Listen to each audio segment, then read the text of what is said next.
Hello student, আজ আমরা class 8-এর উপপাদ্য অর্থাৎ জীবনের প্রথম উপপাদ্য নিয়ে হাজির হয়েছি। এটা জীবনের তোমার প্রথম উপপাদ্য। 8 ক্লাসে উপপাদ্যর জিনিসটা শুরু হয়। উপপাদ্য কী?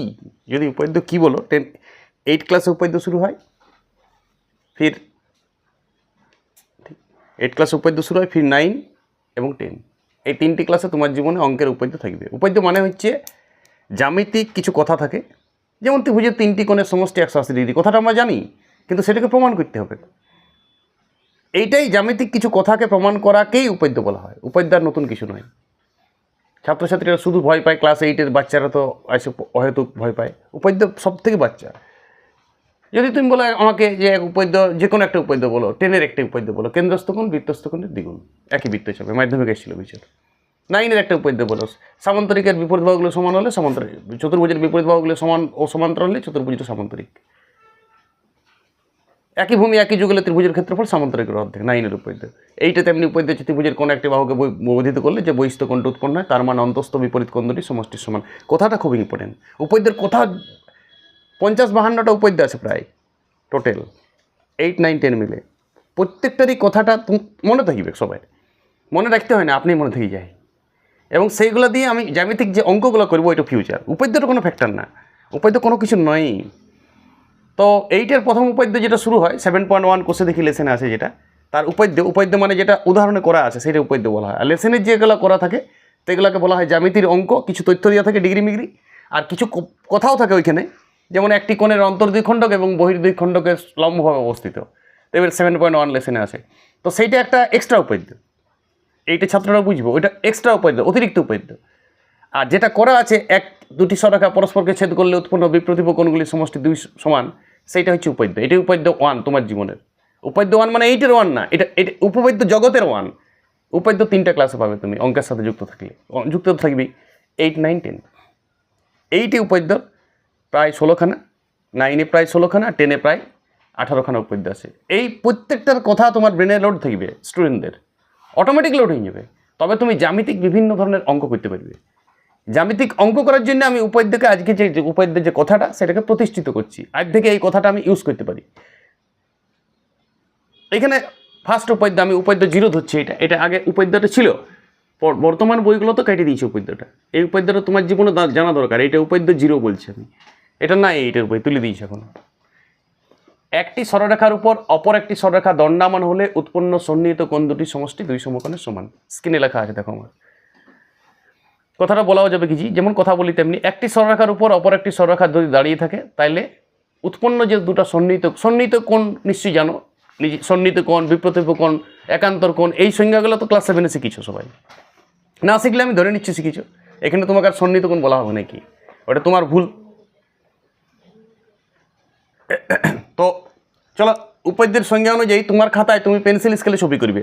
কোনো কম্পাস চাঁদা ইউজ করার দরকার নেই, অরিজিনাল কোন করার দরকার নেই, শুধু পেন্সিল আর স্কেল। এটা কোনো সংবিধানে লেখা নাই যে পেন্সিল স্কেল দিয়ে উপপাদ্য করতে। তুমি পেনেও করতে পারো। আসলে পেন্সিলে মুছা যায় ছবিটা, পেনে তো আর মুছা যায় না। পেনের মুছানো এখন আবিষ্কার হয় নাই, সায়েন্স অত উন্নত হয় নাই। তো সেই জন্য পেনের মুছা যদি আবিষ্কার হয়ে যায় তখন তুমি পেনেও করতে পারো, পেন স্কেল দিয়ে। ঠিক আছে, এখনও পর্যন্ত আমরা একটু অনুন্নত সভ্যতায় বাস করি। পেনের মুছা যখন আবিষ্কার হয়ে যাবে তখন তুমি পেনেও করতে পারো। সংবিধানে কোনো লেখা না, অনেকে বুঝতে পারো পেন্সিলেই করতে পারো, রুল লেখানো। বি.আর. আম্বেদকর কিচ্ছু লিখে যায় না যে পেন্সিল স্কেলে তুমি পেনেও করতে পারো। আমি তো পেনেও অ্যালাউ করি। তো এইটা একটা সরলরেখা আছে এবি সরলরেখার উপর যে কোনো একটা বিন্দু আছে সি, সেই সি সরলরেখার উপর একটা সরলরেখা দণ্ডায়মান আছে। দণ্ডায়মান তুমি সোজা করে লিও না, দণ্ডায়মান সোজাও করা যায়, কিন্তু আমি ইচ্ছাকৃত ব্যাখ্যা করবো। উপপাদ্যের ছবি সবসময় তুমি নেগেটিভ এঁকবে, বলা নেই তাহলে লম্ব হবে তো বলা নেই, তাহলে আমি নেগেটিভ ছবি এঁকে নিয়েছি। তাহলে এইটাকে এবার তোমাকে মানতে হবে, এই ছবিটাকে মানতে হবে। ছবিটা যে তুমি এই কথাটার প্রমাণ করার চেষ্টা করেছো তার নিরিখে একটা ছবি এঁকেছো, সেটা তোমাকে মানিয়ে নিতে হবে। মানিয়ে লিয়াকে আমরা বলি স্বীকার করলাম বাবা। তো তেমনি এখানেও স্বীকার হয়েছে, ছবিটাকে মানছি। কথা বলছি, উপপাদ্যের বডি ফার্স্ট বডি হচ্ছে স্বীকার, 4টা বডি আছে, তার ফার্স্ট বডি স্বীকার। এখন আর বাকি বডিগুলো শিখছো না, আস্তে আস্তে বলছি আমি। এখানে তুমি শুধু লিখবে, ধরি সরলরেখা ভাষাটা দেওয়ার দরকার নেই, উপরে দাগ দিলেই সরলরেখা বোঝায়, এটাই সরলরেখা পড়বে। সরলরেখা এবি এর উপর, এটা শিখো বডিটা, উপপাদ্য 0, সি বিন্দুতে সরলরেখার উপর তো গাদা বিন্দু আছে, একটা সরলরেখা অসংখ্য বিন্দু নিয়ে তৈরি, তার মধ্যে আমি সি বিন্দুকে বেছে নিয়েছি। সেই সি বিন্দুর উপর সিডি সরলরেখা সিডি, সরলরেখা লিখছি না দেখছো, ভাষা পড়ছি কিন্তু সরলরেখা, উপরে দাগ মানেই সরলরেখা বোঝায়। উপরে যদি দাগ দিয়ে দাও তাহলে ওটাকে সরলরেখা ইন্ডিকেশন করা হয়। এবি সরলরেখার উপর সি বিন্দুতে সিডি সরলরেখা দণ্ডায়মান মানে দাঁড়িয়ে আছে। দেখো এই সরলরেখাটা দণ্ডায়মানের ফলে দুটো কোণ উৎপন্ন হয়েছে দেখতে পাচ্ছ, এসিডি এবং ডিসিবি। কোণ দেখতে শিখো, এই কোণটার এই কোণটা দেখতে পাচ্ছ, এই কোণটার নাম এসিডি, এই কোণটার নাম ডিসিবি। এই দুটো কোণকে সন্নিহিত কোণ বলা হয়। যখন দুটি কোণের একটি সাধারণ বাহু থাকে, আমার পাশাপাশি যে ঘরটা, আমার একই রোয়ের যে ঘরটা, বাড়িটা, কোনো বাড়ি আছে আমার কাকার বা জেঠুর, তো সেই বাড়িটা আমার সন্নিহিত বাড়ি।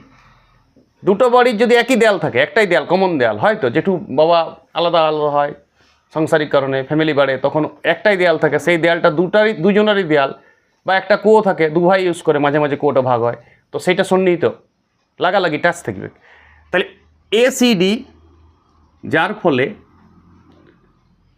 ফলে উৎপন্ন সন্নিহিত কোণে এটা সোজা দিবে এসিডি ও কোণ বিসিডি, বাস এই হচ্ছে উপপাদ্যের শিকার।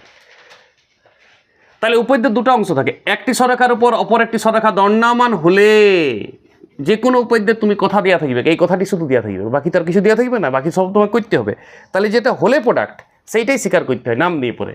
এই যে দেখো, একটি সরলরেখার উপর একটি সরলরেখা দণ্ডায়মান হলে যদি উৎপন্ন সন্নিহিত কোণ দুটির মান দুই সমকোণের সমান হবে, একটি হলে একটি হবে, যদি তবে, এই যদিটি স্বীকার হয় আর তবেটি প্রামাণ্য বিষয়। তাহলে এখানে কি প্রমাণ করতে হবে বাবা? এটাকে অল্প শৌখিন কথায় লিখবে, প্রামাণ্য বিষয়। 2 নম্বর উপপাদ্যের 2 নম্বর বডি। উৎপন্ন সন্নিহিত কোণ তো আমি রেডি করে নিয়েছি উপরে। তাহলে এই সন্নিহিত কোণ দুটার সমষ্টি বলছে কোণ এসিডি যুক্ত কোণ বিসিডি সমান দুই সমকোণ মানে নিশ্চয়ই জানো 180 ডিগ্রি। এইটি প্রমাণ করতে হবে। কথা বুঝে এসছো? কোনো উপপাদ্যতে অঙ্কন প্রয়োজন হয়, কিন্তু এই উপপাদ্যতে আমি অঙ্কন করব না। 3 নম্বর বডি হচ্ছে উপপাদ্যের অঙ্কন। সব উপপাদ্যে অঙ্কন প্রয়োজন হবে এমন কোনো কথা নাই, বাকি 3টাতে কিন্তু প্রতিটাতে লিখবে। স্বীকার প্রামাণ্য বিষয় প্রমাণ তোমাকে করতেই হবে। এইবারে অন্য উপপাদ্যতে একটা অঙ্কন বলে বডি হয়, কিন্তু এই উপপাদ্যতে অঙ্কনের প্রয়োজনীয়তা নাই, তুমি লেখারও দরকার নেই। আমি এমনি বলছি, অন্য উপপাদ্য তো করতে হবে। আজকে আমি উপপাদ্যের বডিটা বোঝাচ্ছি, প্লাস একটা 0 নম্বর উপপাদ্য দিয়ে আমি নিজের থেকে একটা উপপাদ্য করাচ্ছি। ক্লাস 8-এর এটাই ফার্স্ট উপপাদ্য ধরতে হয়, তারপরে উপপাদ্য 1 ক্লাস 8-এ দেওয়া আছে, সেটা করব আমরা। এবার আমি প্রমাণ করব। শুনো মনে, এটা উপপাদ্যের লাস্ট বডি। উপরের ছবিটাকে এইখানটা আমি ইউজ করবো, হ্যাঁ, শিকারটা মুছে দেবো, টুকে নাও যারা টুকবে, কারণ জায়গা তো কম। মানে আমি ওইদিকে যাবো না, জায়গা অনেক, কিন্তু যাবো না এদিকে, বসে বসে উপপাদ্য করাবো, এটা আমি মানে প্রতিজ্ঞা করি। তো সেই জন্য উঠবো না, তো সেই জন্য আমি প্রমাণটা এখানে নেওয়া যাবে না। কথা বুঝে এসছো কি না? শিকার নিশ্চয়ই টুকিছো না, টুকিছো তো ভিডিও অন্য ব্যবস্থা আছে, জুম করে টুকিয়ে নেবে, পরে একটু পেছাও, আমি মুছে দিচ্ছি, ধরে নিলাম তুমি টুকিছো। ছবিটা কিন্তু থাক, প্রমাণে লাগবে। দেখো দেখো মনে বলো স্পষ্টত, এই কথাটা খুব সুন্দর, স্পষ্টত, যদিও আমার লেখাটি অস্পষ্ট এসেছে, জুম করে স্পষ্টই হবে। স্পষ্টত কোণ এসিডি যুক্ত কোণ বিসিডি সমান এসিবি বটে। এসিবি কোণ টোটাল বটে, আর এই কোণটার এই কোণটা মিলে তো পুরা টোটাল কোণটা। কথা বুঝে আসছিল না? পরিষ্কার দেখাচ্ছি যে এসিডি এবং ডিসিবি কোণটা হচ্ছে এসিবি কোণ। বাস, এইবার এই লাইনটার পর থেকে আমি এইখানে লিখছি। কথা বুঝে এসছে? প্রমাণই চলছে আমার। আবার কোণ এসিবি একটি সরল কোণ, সোজা রেখার উপর আছে। কথা বুঝে এসছো? একটি সরল কোণ বটে। তাহলে কোণ এসিবি কি মনে? অবশ্যই কোণ এসিবি কি হবে? 180 ডিগ্রি। সরল কোণ তো 180 ডিগ্রি হয়, ছোটোর থেকে জানি আমরা। সরল কোণ, প্রবৃদ্ধ কোণ, সমকোণ জানি তো। তাহলে কোণ এসিবির মানটা 180 ডিগ্রি। আর কোণ এসিবি কার সমষ্টি বলা আছে? পরিষ্কার দেখাচ্ছে খালি চোখে, এই কোণটা আর এই কোণটা, এই এসিবি। তাহলে আমাকে এইটাই লিখে দিতে হবে, কোণ এসিডি যুক্ত কোণ ডিসিবি সমান 180 ডিগ্রি। প্রমাণিত হয়ে গেল, প্রমাণ। অঙ্ক শেষ, ঘটনা শেষ।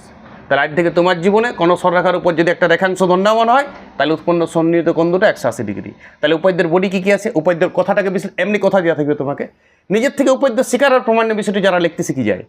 আমি ক্লাস 9-এর স্টুডেন্টদের কথাটা দিয়ে দিই, তারা 10-এর উপপাদ্যেরও স্বীকার করে দেয়। করেছে রিসেন্ট 9-এর উপপাদ্যের কথা দিয়ে দিই, 10-এর উপপাদ্যগুলোর কথাগুলো দিয়ে দিই, 9-এর উপপাদ্যগুলো স্বীকার করে দিই। 9-এর স্টুডেন্টরা স্বীকার প্রমাণের বিষয়ে তুমি যে কোনো কথা পারবে। যদি তুমি একবার তুমি 8টা শিখে যাও, প্রমাণটার জন্য একটু পড়াশোনা করতে হয়। যে কোনো উপায় তুমি সবসময় ট্রাই মারবে যে আমি পাচ্ছি কিনা, ইজি লিখবে কথাটা, তাইলে তুমি পারবে যে কোনো উপাদ্য। উপাদ্য একদম সোজা জিনিস, 52টা উপাদ্য আমি গড় গড় করে বলতে পারি একদম এক নাগাড়ে, প্রতিটার প্রমাণ খালি, কোনো বইটই নেই আমার কাছে। 8, 9, 10-এর প্রতিটা উপাদ্যের কথাও মনে আছে আমার, প্রতিটা উপাদ্যের প্রমাণও আমি করে দেবো, এবং নিজের ভাষা দেখ, বইয়ের সাথে মিলবে না। আমি কখন কি ভাষা লিখি কোনো ঠিক নেই, কিন্তু প্রতিবারই পারফেক্ট নিজের ভাষায় করিস। তোমরাও পারবে, সবাই পারবে এটা। একটু যদি লেখার ভাষাবোধ থাকে তাইলে উপাদ্য করতে সহজ লাগে, সুবিধা থাকে। ভাষাবোধ সবারই থাকে, আজকাল যারা ভালো পড়াশোনা করে সবার ভাষাবোধ আছে।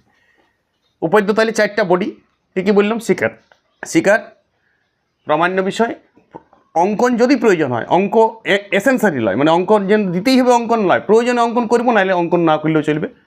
আর প্রমাণ, 3টে একদম শিওর, শিকার, প্রামাণ্য বিষয় এবং প্রমাণ।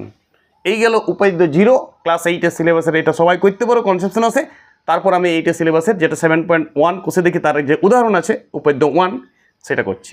ভালো থাকো সবাই, প্র্যাকটিস করো। ভালো থাকবার দরকার নেই, প্র্যাকটিস করে পড়াশোনা করো, ভালো না থাকলেও চলবে, ওইটাই ভালো থাকা। ওকে।